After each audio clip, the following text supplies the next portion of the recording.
Hello बच्चों, आज हम पढ़ने वाले हैं हमारी 11th का यूनिट 1 का चैप्टर और वो है द लिविंग वर्ल्ड। तो ये हम अभी इसी को रिवाइज करने वाले हैं, द लिविंग वर्ल्ड को। इस चैप्टर में क्या क्या पढ़ेंगे, पहले हम ये देखेंगे व्हाट इज लिविंग। इसके 3 कंपोनेंट है इस चैप्टर के, what is living, diversity in the living world and taxonomic categories. ये 3 टॉपिक हम इसमें कवर करने वाले हैं। और इसमें एक तुम्हारी एनसीईआरटी में एक ये दिया हुआ है साइड में, अर्नस्ट मेयर की फोटो दी हुई है, उसमें लिखा हुआ है साइड में Darwin of the 20th century. बस इतनी सी बात याद रखनी है नीट के पॉइंट ऑफ व्यू से, इसलिए मैंने ये स्पेशल पॉइंट लिखा है। अब हम देखते हैं first topic, that is what is living. There are many distinctive features of living organism like growth, reproduction, metabolism, ability to self-replicate, ability to self-organize and interact, and homeostasis. इनको one by one हम यहाँ पर अब discuss करेंगे और check करेंगे कि इनमें से कौन से डिफाइनिंग फीचर्स हैं लिविंग बीइंग्स के और कौन से नहीं हैं। तो चलिए सबसे पहले हम देखते हैं growth. As you know, all living organisms grow and there are 2 characteristics of growth, increase in mass and increase in number of individuals. कि जब ग्रोथ होती है तो नंबर ऑफ इंडिविजुअल्स भी इंक्रीज होते हैं, like in case of bacteria, right. And multicellular organisms grow by cell division, that is mitosis, right. ये अभी आप इसी क्लास में पढ़ोगे सेल डिवीजन क्या होती है, माइटोसिस मियोसिस क्या है।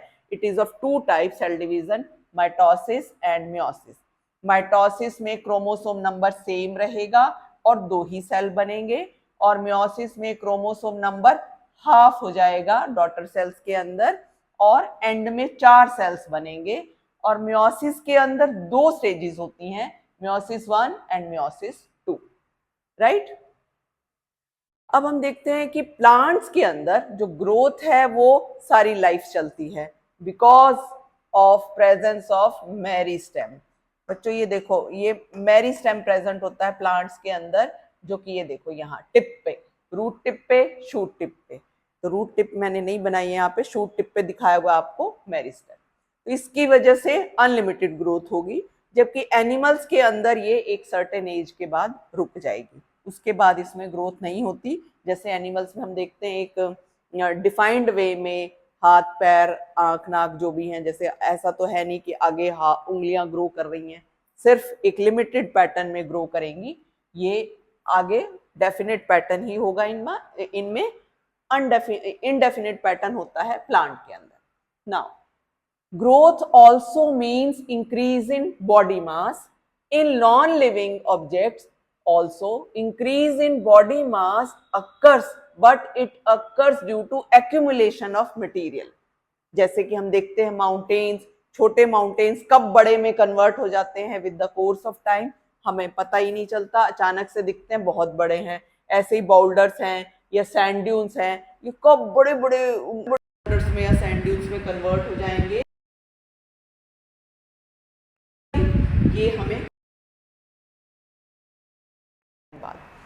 तो अब इनमें डिफरेंस क्या है दोनों में? अब इनमें भी ग्रोथ हो रही है, लिविंग ऑर्गेनिज्म में भी ग्रोथ हो रही है। तो बच्चों देखो, लिविंग ऑर्गेनिज्म की जो ग्रोथ है वो इंट्रिंसिक है, मतलब इंटरनल है, अंदर से हो रही है, मतलब मेटाबॉलिक रिएक्शंस होंगी बॉडी के अंदर और बॉडी ग्रो करेगी। सेल डिवीजन होगी बॉडी के सेल्स के अंदर और बॉडी ग्रो करेगी। जैसे कि एम्ब्रियो, जाइगोट से एम्ब्रियो बनता है, फिर एम्ब्रियो से आगे बेबी बनेगा, फिर बेबी से एडल्ट बनेगा। तो वो जस्ट एक ग्रोथ के कारण है। और नॉन लिविंग ऑर्गेनिज्म की ग्रोथ जो है that is called as extrinsic. दोनों की ग्रोथ में यही डिफरेंस है, लेकिन दोनों में ग्रोथ तो हो रही है। So growth can not be taken as defining property of living organism. Why? Because in both growth is growth in both living and non-living, growth occurs, right? तो इसलिए हम इसको डिफाइनिंग प्रॉपर्टी नहीं ले सकते, क्योंकि दोनों में ग्रोथ है। वो बात अलग है कि एक में इंट्रिंसिक है, एक में एक्सट्रिंसिक है। तो आपको ये क्वेश्चन की फॉर्म में आ सकता है, what is the growth difference in growth of living and non living organism. अब आइए नेक्स्ट हमारा टॉपिक है, इसका नेक्स्ट फीचर है reproduction. It is the characteristic feature of living organism. हम पढ़ते हैं जितने भी लिविंग ऑर्गेनिज्म है सभी अपने जैसे ऑर्गेनिज्म प्रोड्यूस करते हैं। Again it is of two types, reproduction is of two types, asexual and sexual. Asexual जो है वो लिविंग ऑर्गेनिज्म में होती है, ऐसा नहीं है कि हायर में नहीं होती, हायर प्लांट्स में भी होती है। यहाँ पे हम कुछ लिविंग ऑर्गेनिजम्स के बारे में पढ़ने वाले हैं। Sexual reproduction occurs in higher organism. Asexual reproduction के बारे में तुम देखोगे एनिमल्स में नहीं मिलेंगे तुम्हें इसके इंसिडेंसेस, लेकिन एनिमल्स में भी कुछ लोअर एनिमल्स में पढ़ने वाले हो जब एनिमल किंगडम में पढ़ोगे तुम। अब आइए कुछ एग्जाम्पल्स देखते हैं सेक्सुअल रिप्रोडक्शन के, जैसे कि फंजाई में। In fungi it occurs by spores, fungi वाले चैप्टर में अच्छे से कवर करेंगे इसको। In yeast and hydra it occurs by budding, जैसे ये दिखाया हुआ है, ये ईस्ट है, ये वाला ईस्ट है, इसके ऊपर ये बड बन रही है और नया बॉडी बना देगी। ये हाइड्रा है, ये बड दिखाई दी है, ये बड राइट। अब प्रोमाइसिस। अब आइए प्लानेरिया।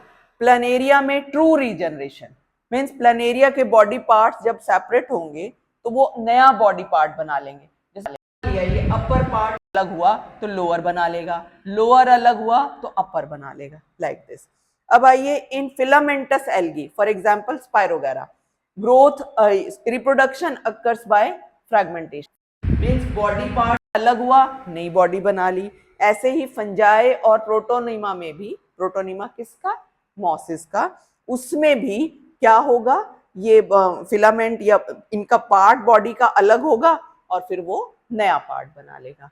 इस तरीके से इसमें रिप्रोडक्शन होगी फंजाई और फिलामेंट प्रोटोनिमा ऑफ। अब हम देखते हैं, अब एक और इम्पॉर्टेंट पॉइंट है जो एग्जाम में बहुत आता है, नीट में भी और वैसे भी तुम्हें बोर्ड एग्जाम में भी।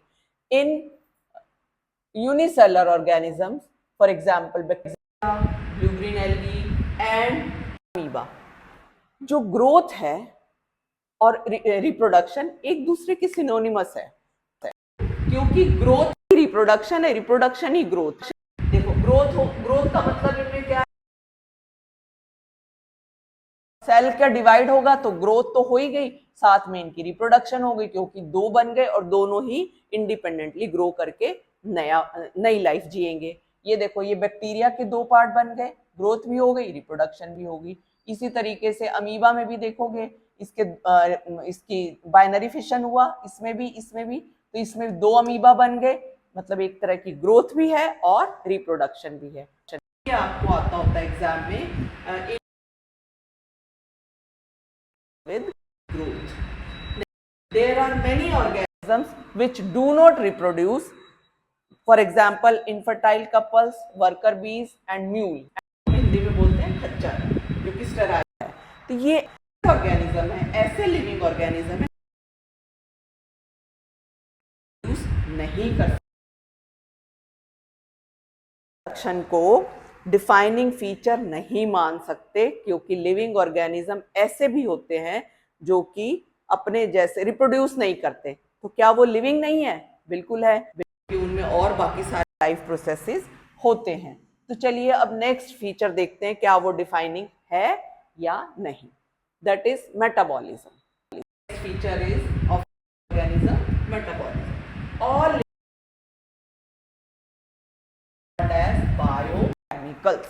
बायो क्योंकि वो लिविंग है इसलिए बोलते हैं। The sum total of chemical reactions in living organism is called metabolism, right. Again metabolism is of two types, anabolism, catabolism. Anabolism are building reactions. Building reaction मतलब इनसे ये क्या करते हैं, छोटे छोटे मॉलिक्यूल्स को जो बड़ा बना देते हैं, जैसे कि अमाइनो एसिड उन्होंने मिलकर के बना दिया ये। और कैटाबॉलिज्म बड़े मॉलिक्यूल का को ब्रेक डाउन करके एनर्जी लिबरेट करेंगे ड्यूरिंग रेस्पिरेशन, राइट। तो ये पूरा चैप्टर है, आगे तुम पढ़ने वाले हो इसके बारे में भी। अब आइए इसमें क्या मेटाबॉलिज्म के बारे में हम देखेंगे कि ये डिफाइनिंग प्रॉपर्टी है या नहीं। All living organisms that is plants, animals, fungi, microbes exhibit metabolism. Living body है तो उसमें मेटाबॉलिज्म होगा ही होगा। जब उसका मेटाबॉलिज्म रुक गया इसका मतलब वो सरवाइव नहीं करेगा, कोई भी लिविंग ऑर्गेनिज्म है। No non living object exhibits metabolism. एक तो ये हो गया, इसका डिफरेंस आप देख सकते हो। Metabolic reactions can be demonstrated outside the body in vitro, means condition, means cell free system. हम क्या करते हैं, मेटाबॉलिक रिएक्शंस को बॉडी के बाहर भी कर सकते हैं, डेमोन्स्ट्रेट कर सकते हैं लैब कंडीशंस के अंदर। An isolated metabolic reaction outside the body is neither living nor non, ना उसको हम नॉन लिविंग बोल सकते क्योंकि हमने सारी वो कंडीशंस नेचुरल प्रोवाइड की हुई हैं, ना उसको हम लिविंग बोल सकते क्योंकि वो बॉडी के अंदर नहीं है। इसीलिए हम मेटाबॉलिज्म को कंसिडर करते हैं as defining feature of all living organism without any exception, क्योंकि ये जो मेटाबॉलिक रिएक्शन है ये होती ही है सभी लिविंग ऑर्गेनिजम्स के अंदर। And isolate metabolic reactions are not living things but surely living reactions, क्योंकि हमने ऊपर देखा कि इनको हम डेमोन्स्ट्रेट कर सकते हैं सेल फ्री सिस्टम के अंदर, तो हमको इनको लिविंग रिएक्शंस तो बोल सकते हैं, लेकिन इनको हम आइसोलेटेड लिविंग रिएक्शंस को हम लिविंग थिंग्स नहीं बोल सकते। ठीक है, so cellular organisation of the body is defining feature of life forms, all life. Next feature is ability to sense environment. It is the most complicated feature of living organisms. क्यों ऐसा बोलते हैं कि ये कॉम्प्लिकेटेड फीचर है, जबकि हमने इतने और भी फीचर पढ़े हैं, उनमें ऐसा कुछ नहीं पढ़ा? क्योंकि अगर हम देखें प्लांट्स और एनिमल्स को ही कंपेयर करें तो प्लांट्स में ये वाली एबिलिटी उस लेवल की नहीं होती जो एनिमल्स के अंदर होती है। Reason for is that for this feature is that they can not move, they can not locomote, they cannot move from one place to another, right? But animals can move from one place to another.